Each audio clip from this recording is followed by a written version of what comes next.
Guys, എല്ലാവർക്കും ദേവാസ് ഫാമിലിയിലേക്ക് സ്വാഗതം. നമ്മളിന്നുള്ളത് തോട്ടിലാണ് കേട്ടോ. നമ്മുടെ വീടിൻ്റെ അടുത്തുള്ളൊരു തോട്ടിലാണ്. നമ്മുടെ ഇവിടെ നിന്ന് വേറൊരാളും കൂടി ഉണ്ട്, ഞങ്ങളുടെ കൂട്ടുകാരൻ. അവൻ്റെ വീടിൻ്റെ അടുത്താണ് കേട്ടോ ഈ തോടുള്ളത്. എൻ്റെ പേര് ശിവാനന്ദനാണ്. ഞങ്ങളെപ്പോഴും ശിവ എന്നാണ് കേട്ടോ വിളിക്കുന്നത്. അപ്പോൾ ഞങ്ങൾ മൂന്നുപേരും കൂടി കളിക്കുമായിരുന്നു. നല്ല രസമായിരുന്നു കേട്ടോ, അടിപൊളിയായിരുന്നു. പ്രത്യേകിച്ച് വെള്ളത്തിൽ കളിക്കുമ്പോൾ അതിൻ്റേതായിട്ടുള്ളൊരിത് കാണുമല്ലോ. അപ്പോൾ അടിപൊളിയായിരുന്നു ഗൈസ്. ഞങ്ങൾ നല്ലപോലെ എൻജോയ് ഒക്കെ ചെയ്തു. നല്ല വെള്ളമുണ്ട് ഗൈസ്. എന്നിട്ട് മഴക്കാലമല്ല, കാരണം നല്ല വെള്ളമുണ്ട്. ഞങ്ങൾ കുറേ നാളായിട്ട് ഇങ്ങനെ പറയുമായിരുന്നു ഇങ്ങനെ പോകണം എന്ന്. പക്ഷേ അതിനൊന്നും സമയം കിട്ടാറില്ല എന്നല്ല, ഇതിപ്പോൾ മഴക്കാലമല്ലേ, അപ്പം മഴയല്ലേ എന്നും.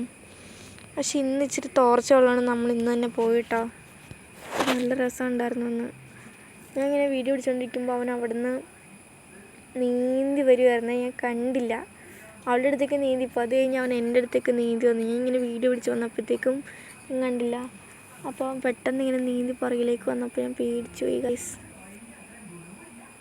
കണ്ടോ വെള്ളച്ചാട്ടമൊക്കെ വീഴുന്നത്? അതാണ് ഗൈസ്, ഇതോ നീന്തി വരുന്നത് കണ്ടോ? അത് നന്നായിട്ട് നീന്താനൊക്കെ അറിയാം ഗൈസ്. കാണിച്ചു തരാം കേട്ടോ. നിങ്ങൾ കണ്ടോ? ഇതിലവൻ നീന്തുന്നൊക്കെ ഉണ്ട്. അവൻ അടിപൊളിയായിട്ട് നീന്തും. കണ്ടോ? അവൻ പറഞ്ഞിട്ടൊക്കെയാണ് നീന്തുവാന്ന്. അവന് നന്നായിട്ടറിയാം ഗൈസ്. കണ്ടോ നീന്തി റൗണ്ടിൽ ഇങ്ങനെ പോയത്. ഫുള്ള് റൗണ്ട് ആക്കില്ല എങ്കിലും റൗണ്ടിൽ ഇങ്ങനെ പോയി. അവൻ നീന്തി മടുത്തു.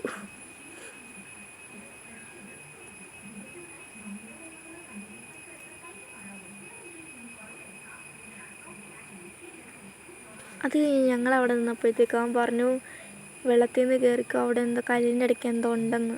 അങ്ങനെ അവൻ നോക്കിയപ്പോഴാണ് ആ സത്യം ഞങ്ങൾ മനസ്സിലാക്കിയത്. അത് വേറൊന്നും അല്ലായിരുന്നു ഗൈസ്, ഒരു കമ്പ് തന്നെയായിരുന്നു. ഞങ്ങൾ പേടിച്ചു പോയി. അത് കഴിഞ്ഞ് അവൻ മൂക്കൊക്കെ ഇതാക്കിയിട്ട് അവനിങ്ങനെ നേരെ കിടന്ന് നീന്താൻ തുടങ്ങി.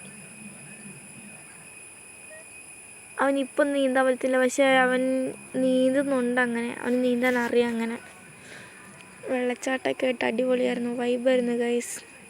അപ്പോൾ ഞാൻ വിചാരിച്ചു നിങ്ങളെയും കൂടി ഇതൊക്കെ ഒന്ന് എടുത്ത് കാണിക്കാമെന്ന്. ഞാൻ വോയിസ് ഓവർ കൊടുക്കുന്നതിൻ്റെ ഇടയ്ക്ക് ചെറിയ തെറ്റൊക്കെ എനിക്ക് പറ്റുന്നതാണ്, നിങ്ങൾ ക്ഷമിക്കണേ. അതാണ് കേട്ടോ ഗൈസ് അവൻ്റെ വീട്. അതാണ് ഞാൻ പറഞ്ഞ അവൻ്റെ വീട് അടുത്താണ്, അതുകൊണ്ടാണ്. അത് കഴിഞ്ഞ് കുറച്ച് നേരം കഴിഞ്ഞപ്പോഴത്തേക്ക് ഞാൻ അവിടെ നിന്ന് വീഡിയോ എടുത്തുകൊണ്ടിരുന്നപ്പോൾ അവൻ്റെ അച്ഛനതിലെ ഇവിടെ പോകുന്നുണ്ടായിരുന്നു. അപ്പോൾ അവൻ്റെ അച്ഛൻ പറഞ്ഞു ചാടിക്കോളാൻ പറഞ്ഞു. പക്ഷെ ഞാൻ ചാടിയില്ല. എന്താണ് ചാടി എന്നെ വീട്ടിൽ കയറ്റില്ല, അതുകൊണ്ട് ഞാൻ ചാടാൻ പോയില്ല. പക്ഷെ ഇവളോട് എന്തൊക്കെ പറഞ്ഞാലും ഇവള് വെള്ളത്തിൽ ചാടിട്ടോ. ഇവള് പറഞ്ഞാൽ കേൾക്കില്ല, പണ്ട് പോലെ അങ്ങനെയാണ്. ഇവള് പറഞ്ഞാൽ കേൾക്കില്ല, ഇവളെപ്പോഴും വെള്ളത്തിൽ കളിയാണ്. അവൻ കണ്ടോ ഗായ്സ് തവളച്ചാട്ടം. പക്ഷെ തവളച്ചാട്ടമല്ല, തവളേനെ പോലെ നീന്തുന്നു. എന്നിട്ട് അവൻ തിരിഞ്ഞു നോക്കും അവളെ. അവൻ പുറകോട്ട് ഇങ്ങനെ നീന്തുന്നുണ്ട്. അപ്പോൾ ഓക്കെ ബൈ ഗായ്സ്, ഇന്നത്തേക്ക് ഇത്രയുള്ളേ.